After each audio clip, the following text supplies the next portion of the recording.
Today we will see how to create a database and tables in that. तो उसके लिए हम लोग लिब्रे ऑफिस बेस टाइप करेंगे,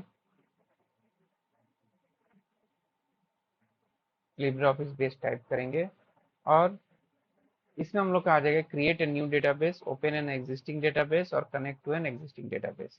तो हम लोग create a new database click करेंगे और फिनिश कर देंगे। जब भी इसमें आएगा तो डेटाबेस का नाम आएगा, मान लेते हैं डेटाबेस का नाम STU दे देते हैं हम लोग और सेव।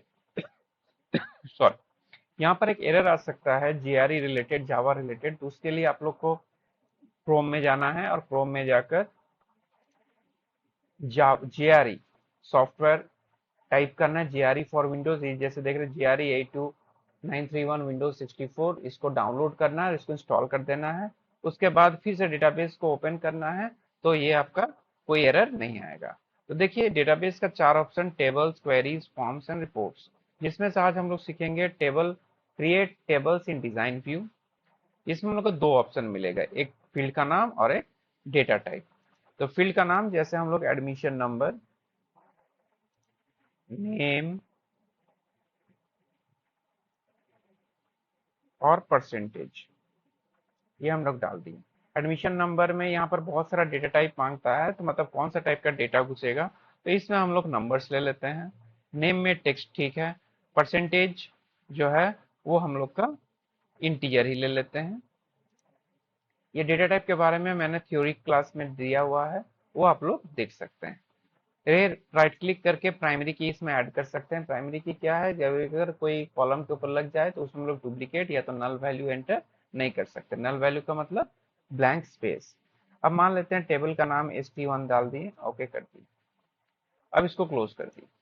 देखिए ST1 के नाम से टेबल आ गया, इसको डबल क्लिक करते हैं। अब यहाँ पर वैल्यू एंटर करना है मुझे, जैसे 123 यस और परसेंटेज 98, वैसे ही 124, अगर यहाँ पर 3 डाल देंगे तो फिर एरर आ जाएगा, और आनंद 99। अब इसको सेव कर दें। तो ये क्या हो गया, ये मेरा क्रिएट हो गया टेबल। अब देखिए राइट क्लिक करते हैं, देखिए टेबल मेरा आ गया, वैल्यू क्रिएट हो गया। वही चीज अगर हम लोग विजार्ड से क्रिएट करते हैं तो विजार्ड क्या है, विजार्ड हम लोग को ऑप्शन देता है रेडीमेड टेबल्स का। जैसे ये टास्क टेबल है, एसेट टेबल है, एक्सपेंसेस टेबल है, पेमेंट टेबल है। जैसे यहाँ पर हम क्लिक किए तो यहाँ पर ऐड कर सकते हैं फील्ड को, ऐसे देखिए ऐड कर दिए और फिनिश कर दिए। अब ये क्या करेगा, ये मेरे लिए रेडीमेड टेबल्स का यहाँ पर देखिए बना दिया। ID 12, नोट्स कुछ डाल दिए, order ID O12, member ID M12, और इसको सेव कर दिए। इस हिसाब से क्या कर सकते हैं, यहाँ पर हम लोग देखिए पेमेंट्स नाम का भी टेबल बन गया। तो रेडीमेड टेबल अगर बनाना है तो हम लोग विजार्ड से कर सकते हैं, और अगर हम लोग को क्रिएट करना है अपने से टेबल तो टेबल विजार्ड ले सकते हैं, table in design. Okay, thank you. Now in next class we will see the relationship practicals. We will see how to create relationships between the table. Relationship मतलब क्या है, जब हम लोग को एक से ज्यादा टेबल के ऊपर काम करना हो तो एक टेबल को दूसरा टेबल के साथ लिंक अप करना पड़ता है, that is called relationship.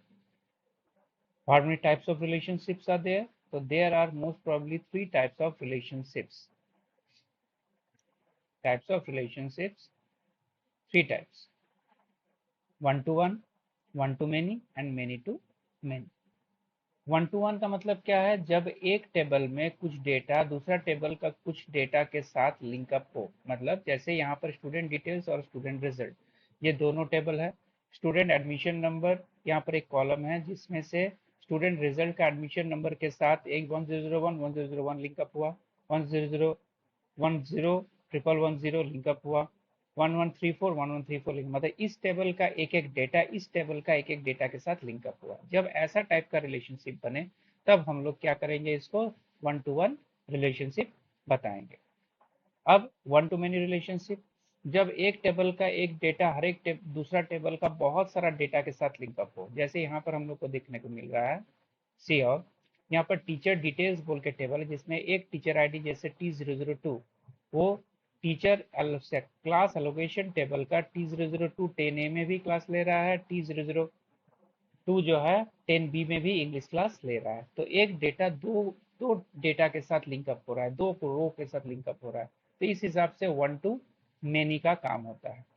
वहीं पर मैनी टू मैनी रिलेशनशिप्स में जब बहुत सारा डिटेल के साथ काम करता है। जैसे यहाँ पर अगर हम लोग देख ले तो डिपार्टमेंट इंचार्जेस जैसे एग्जामिनेशन T002, यहाँ पर क्या है कि एग्जामिनेशन डिपार्टमेंट बहुत सारा रो के साथ काम हो रहा है। UT1 और टर्म 2 ऐसा हो सकता है कि जो एग्जामिनेशन संभाल रहा है वो डिसिप्लिन भी संभाल रहा है। तो यहाँ पर जो है एग्जामिनेशन और डिसिप्लिन के ऊपर एग्जामिनेशन का भी ड्यूटी हो जा रहा है, डिसिप्लिन का भी ड्यूटी हो जा रहा है। इसका मतलब क्या, जो टीचर एग्जामिनेशन और डिसिप्लिन दोनों में है, मतलब मल्टीपल रिकॉर्ड के साथ मल्टीपल रिकॉर्ड का लिंकअप होना, इसको बोलते हैं हम लोग मैनी टू मैनी रिलेशनशिप। अब इस रिलेशनशिप को क्रिएट कैसे करेंगे, उसके लिए सबसे पहला हम लोग को ये सब टेबल्स को बना लेना है। ये प्रीवियस में हम लोग देखे हैं वीडियो में कि टेबल कैसे क्रिएट करते हैं टेबल डिजाइन व्यू से। अब रिलेशनशिप कैसे क्रिएट करते हैं, तो रिलेशनशिप क्रिएट करने के लिए सबसे पहला हम लोग को यहाँ पर क्या है, टूल्स में जाएंगे, यहाँ पर रिलेशनशिप्स मिलेगा। रिलेशनशिप में जाएंगे तो रिलेशनशिप विंडो खुल जाएगा। और यहाँ पर हम लोग को क्या करना है, सिंपल, जैसे इसको अगर हम डिलीट कर देते हैं तो देखिए यहाँ पर ये टेबल्स में जाएंगे। यहाँ पर जैसे मुझे teacher detail, student percentage add और स्टूडेंट डिटेल्स को ऐड कर दिए।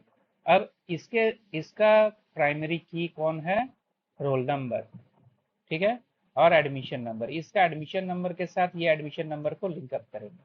जब लिंकअप करेंगे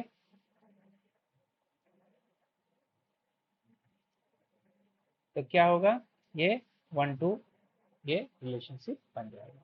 वैसे ही फिर से हम लोग ये डिपार्टमेंट और एक्टिविटी टेबल यहाँ से हम लोग ये कर लेंगे, डालेंगे डिपार्टमेंट ऐड, फिर एक्टिविटी ऐड, फिर यहाँ पर वही चीज डिपार्टमेंट के साथ डिपार्टमेंट का लिंकअप कर देंगे। मतलब ये सिंपल ड्रैग करके यहाँ पर ड्रॉप कर देंगे बस, और कुछ नहीं करना है। फिर वैसे ही टीचर डिटेल्स और क्लास एलोकेशन, ये दोनों को फिर वही चीज यहाँ से हम लोग ऐड करेंगे, और ऐड करने के बाद फिर वहाँ पर टीचर आईडी के साथ लिंकअप कर देंगे। So this is how we can create the relationship, और इसको हम लोग क्वेरी में यूज करते हैं। तो let us see in the next video how to create queries. Now we will see how to create queries. तो क्वेरीज होता क्या, क्वेरीज का मतलब है जैसे हम लोग डेटाबेस में टेबल बनाए, उसमें डेटा डालें, अब उससे रिलेटेड पर्टिकुलर वैल्यू अगर मुझे देखना है, दैट इज कॉल्ड क्वेरी। जैसे एग्जांपल, हम लोग एटीएम में गए, एटीएम में जाकर हम लोग अपना बैलेंस इंक्वायरी किए, तो बैलेंस क्या हो गया, क्वेरी। ट्रेन में रिजर्वेशन का हम लोग पीएनआर नंबर डाल के अपना टिकट कंफर्मेशन है कि नहीं, तो दैट इज कॉल्ड क्वेरी। मतलब हम डेटाबेस से कुछ क्वेश्चन पूछते हैं और डेटाबेस अगर मुझे आंसर देता है तो दैट इज कॉल्ड क्वेरी। तो क्वेरीज पार्ट में हम लोग का 3 पार्ट है। Create queries in design view, use wizard to create query, and create query in SQL view. ये create query in SQL view CBSE का सिलेबस से हटा दिया गया है। ये पिछला सिलेबस में था, पिछला बार आईटी के सिलेबस में था, अब इस साल से 2024-25 से ही ये चीज हटा दिया गया है। तो हम लोग अभी सीखेंगे कि विजार्ड व्यू से कैसे क्रिएट करते हैं। तो विजार्ड व्यू में क्लिक किए तो विजार्ड व्यू में यहाँ पर मुझे टेबल्स के ऑप्शन में वो सब टेबल लगेगा जिस सब टेबल में हम लोग क्रिएट करके रखे हैं। जैसे देखिए क्लास एलोकेशन, डिपार्टमेंट, जो हम लोग रिलेशनशिप में क्रिएट किए थे, ये सब पहले से टेबल्स बना हुआ होना चाहिए आपके पास, जिसके ऊपर क्वेरी कर रहे हैं वो टेबल बना हुआ होना चाहिए। अब क्वेरीज में क्लिक किए, विजार्ड में गए, जैसे मान लीजिए एक्टिविटी टेबल के ऊपर हम लोग बनाना है, तो एक्टिविटी टेबल को यहाँ से सिलेक्ट कर लेंगे। उसके बाद सब जो मुझे वैल्यू देखना है वो सब कॉलम को सिलेक्ट करेंगे यहाँ पर। नेक्स्ट नेक्स्ट मतलब क्या, कोई असेंडिंग या तो डिसेंडिंग ऑर्डर में देखना है, तो जैसे मुझे एक्टिविटी का असेंडिंग ऑर्डर में देखना है, और नहीं भी कर सकते, कोई प्रॉब्लम नहीं। कंडीशंस, कोई कंडीशंस से हम लोग मैच करना, हाँ मुझे वो सब फील्ड्स देखना है। टीचर आईडी जिसका T01 है, वो सबका टीचर आईडी देखना है। तो टीचर आईडी मतलब T01 करके रखे हैं। Next, finish. देखिए जो जो टीचर आईडी का T01 है वो सब डेटा मुझे दिख गया है। तो अब हम लोग वही चीज अगर डिजाइन व्यू में करना चाहते हैं तो डिजाइन व्यू में मेरा ये ऐसा आएगा, जिसमें कोई जो टेबल आपको ऐड करना है वो टेबल, जैसे एक्टिविटी ऐड करना है तो ऐड कर दिए। अब यहाँ पर मल्टीपल टेबल ऐड कर सकते हैं। फील्ड्स, जैसे मुझे क्या क्या देखना है, मुझे एक्टिविटी देखना है और डिपार्टमेंट देखना है, और वो सब डिपार्टमेंट देखना है जो एग्जाम डिपार्टमेंट का है। तो एग्जाम, यहाँ पर कंडीशंस में हम लोग लिख सकते हैं। अब रन करते हैं। रन करेंगे कहाँ, यहाँ ऊपर से F5 से हम लोग रन कर सकते हैं। तो देखिए जो जो एग्जाम डिपार्टमेंट का है वो सब डेटा मुझे दिख गया। तो ये इसको बोलते हैं हम लोग क्वेरी, मतलब पर्टिकुलर कंडीशंस के ऊपर काम करना, दैट इज कॉल्ड क्वेरी। तो ध्यान रहे कि ये हम लोग सेव भी कर सकते हैं क्वेरी को, कि लेटर उसमें यूज करना है तो हम लोग कर सकते हैं। कि टेबल्स जो है, टेबल्स हम लोग का जैसे ये एक्टिविटी टेबल्स में ये है, तो इसके ऊपर हम लोग डेटा को देखते हुए हम लोग काम करेंगे। और ध्यान रहे पहले से ये टेबल सब बना हुआ होना चाहिए, सब में डेटा होना चाहिए, तभी हम लोग क्वेरी कर सकते हैं। Okay, thank you students. Now we will move to the next video, how to create forms and reports. Today we will see how to create forms.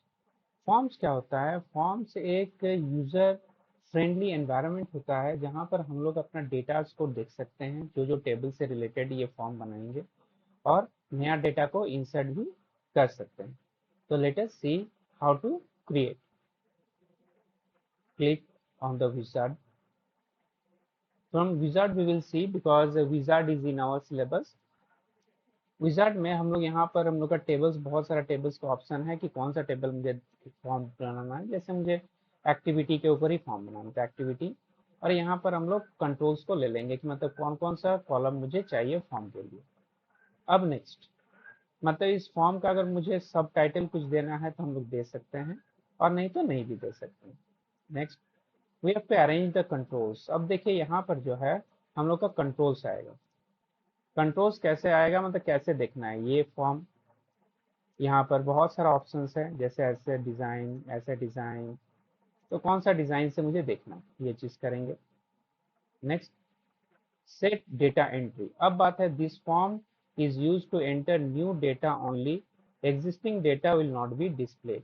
मतलब क्या, अगर नया डेटा सिर्फ एंटर करना है तो इसको क्लिक करेंगे, और अगर एग्जिस्टिंग डेटा भी देखना है तो यहाँ पर हम लोग डिस्प्ले ऑल द डेटा के ऊपर क्लिक कर सकते हैं। अगर मुझे do not allow the modification of existing data, अगर कोई एग्जिस्टिंग डेटा को मॉडिफाई नहीं करना है तो हम लोग इसमें क्लिक कर देंगे, तो एग्जिस्ट डेटा मॉडिफाई नहीं होगा। नहीं तो फिर हम लोग मॉडिफाई भी इसमें कर सकते हैं, कोई डेटा को डिलीट भी कर सकते हैं और नया डेटा ऐड भी कर सकते हैं, और ये सब में क्लिक कर देंगे तो वो मुझे अलाउ नहीं करेगा। तो नेक्स्ट, यहाँ पर हम लोग कलर भी हम लोग चेंज कर सकते हैं। जैसे यहाँ पर हम लोग कलर चेंज कर रहे हैं, तो हम लोग कलर भी इसमें चेंज कर सकते हैं। चेंज करने के बाद नेक्स्ट, मॉडिफाई द फॉर्म में भी क्लिक कर सकते हैं, और वर्क विद द फॉर्म इसमें भी हम लोग क्लिक कर सकते हैं। इसके बाद फिनिश। फिनिश के बाद यहाँ पर देखिए जो जो डेटा हम लोग के पास है वो सब डेटा यहाँ पर आ गया। स्पोर्ट्स, CCA, फिर ये डिसिप्लिन, फिर ये सब डेटा मेरा पास नीचे जो है ये बार में हम लोग इसको ऐड कर सकते हैं। ठीक है, यहाँ पर नेक्स्ट डेटा, प्रीवियस डेटा, यहाँ पर प्लस खोल के न्यू रिकॉर्ड भी हम लोग इंसर्ट कर सकते हैं। जैसे मान लेते हैं एक्टिविटी, एक म्यूजिक एक्टिविटी हम लोग डालते हैं CCA डिपार्टमेंट में, और टीचर ID T02 इसमें डालते हैं। अब उसके बाद इसको सेव करते हैं, सेव रिकॉर्ड। सेव रिकॉर्ड जहां तो कर लिए, तो ये क्या हो गया, मेरा डिटेल सेव हो गया। कैसे समझ में आएगा कि सेव हो गया? इसमें हम लोग जाएंगे, वही टेबल का एक्टिविटी टेबल्स में जाते हैं, एक्टिविटी टेबल्स में जाते हैं। देखिए म्यूजिक, म्यूजिक CCA T02 ये मेरा ऐड हो गया। इस हिसाब से हम लोग इस फॉर्म को डिजाइन कर सकते हैं। फॉर्म का राइट क्लिक करके इसका और भी प्रॉपर्टीज, स्पेशल कैरेक्टर्स, इस सब में हम लोग चेंज कर सकते हैं। Okay, so this how we can create the forms. Today we will see how to create reports. Report होता क्या है? रिपोर्ट होता है, जैसे हम लोग कोई टेबल्स का डिटेल बना दिया, वो उसका जनरेट करना है रिपोर्ट, देखना है कि ये सब डेटा क्या है क्या नहीं है, तो वो एक पेज फॉर्मेट में अगर मुझे देखना है तो वो हम लोग रिपोर्ट से यूज कर सकते हैं। तो let us see reports using wizard. As we said that CBSE में हम लोग का जो है IT का सिलेबस में विजार्ड से क्रिएट किया गया है, तो हम लोग विजार्ड से ही क्रिएट करेंगे। इसमें देखिए जब भी हम क्लिक करेंगे तब यहाँ पर हम लोग एक डायलॉग बॉक्स रिपोर्ट विजार्ड आ जाएगा और इसमें बहुत सारा टेबल्स का ऑप्शन आ जाएगा, जैसे ये activity tables, allocation tables, class allocation, जैसे क्लास एलोकेशन ही हम ले लेते हैं इस बार, तो क्लास, सेक्शन और टीचर आईडी। नेक्स्ट नेक्स्ट अब बोला जा रहा है कि क्लास का मतलब होना क्या चाहिए। स्कूल क्लास के क्लास, क्लास ठीक है, सेक्शन भी ठीक है। यहाँ पर मेरा टीआईडी कुछ सफिशियंट नहीं हो रहा है, टीचर, टीचर आईडी। नेक्स्ट, अब ग्रुपिंग, ग्रुपिंग मतलब क्या है कि कैसे ये आएगा, पहले ये आएगा कि फिर सेक्शन आएगा कि टीचर आईडी आएगा, क्या चीज है, तो हम चाहते नहीं ऐसे इस सेक्शन में ये चीज ठीक है। सॉर्टिंग ऑप्शन नेक्स्ट करेंगे। सॉर्टिंग मतलब क्या, कोई चीज को सॉर्ट करके है ये, यस मुझे हमको लग रहा है कि अगर जैसे क्लास, सेक्शन और टीचर आईडी इसी हिसाब से आना चाहिए। लेआउट, लेआउट में बहुत सारा लेआउट है, जैसे ये हम लोग का जो लेआउट है ये टेबुलर फॉर्मेट में, कॉलम सिंगल इस तरह का लेआउट आ जाएगा, कॉलम टू इस तरह का लेआउट, तो वैसे हम लोग का लेआउट आ सकता है, तो हम लोग कॉलम सिंगल ही ले लेते हैं। यहाँ पर पोर्ट्रेट या तो लैंडस्केप व्यू आएगा, पोर्ट्रेट या तो लैंडस्केप व्यू, पोर्ट्रेट व्यू भी कर सकते हैं, लैंडस्केप व्यू भी कर सकते हैं हम लोग। नेक्स्ट, अब यहाँ पर दो तरीके का रिपोर्ट बनता है, एक स्टैटिक रिपोर्ट और एक डायनेमिक रिपोर्ट। स्टैटिक रिपोर्ट का मतलब अभी जो मेरा पास डिटेल है टेबल का, तो वही टेबल का डिटेल आएगा। और डायनेमिक रिपोर्ट का मतलब अगर कोई टेबल में डिटेल चेंज करते हैं तो यहाँ पर भी चेंजेस रिफ्लेक्ट हो जाएगा। तो हम लोग डायनेमिक ही डिफॉल्ट में होता है, डायनेमिक ही हम लोग करते हैं। फिनिश। देखिए ये मेरा रिपोर्ट बन गया।